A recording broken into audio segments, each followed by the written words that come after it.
Tuesday, April 7, 2026. Our devotional is entitled Two Hands for God. In 2 Corinthians 6 verse 1, we then, as workers together with him, beseech you also that ye receive not the grace of God in vain. The Lord gave an important lesson to his people in all ages. When to Moses on the mount, he gave instruction regarding the building of the tabernacle. In that work, he requires perfection in every detail. Moses was proficient in all the learning of the Egyptians.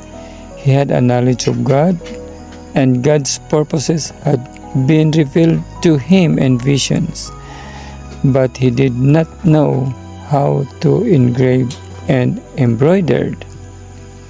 Israel had been held all their days in the bondage of Egypt, and although there are ingenious men among them, they had not been instructed in the curious arts which were called for in the building of the tabernacle. They knew how to make bricks, but they did not understand how to work in gold or silver. How was the work to be done? Then God himself explained how the work was to be accomplished. He signified by name the person he desired to do a certain work. Bezalel was to be the architect. This man belonged to the tribe of Judah, a tribe that God delighted to honor. And I beheld, I have given with him Elohiab, the son of Ahisamach of the tribe of Dan, and in the heart of all that whether wise-hearted I have put wisdom, and they may make all that I have commanded thee. Among the multitude were Egyptians who had acted as overseers for such work and thoroughly understood how it should be done. But the work was not dependent upon them.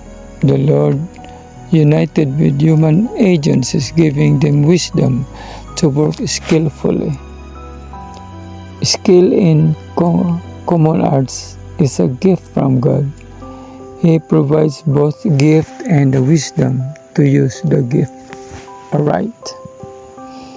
In order that the earthly tabernacle might represent the heavenly, it must be perfect in all its parts, and it must be in every smallest detail, like the pattern in the heavens, so it is with the character of those who are finally accepted in the sight of heaven.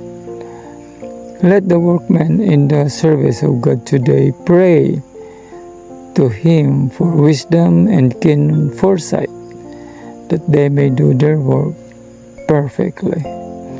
This is taken from the book Conflict and Courage by Ellen G. White, page 97.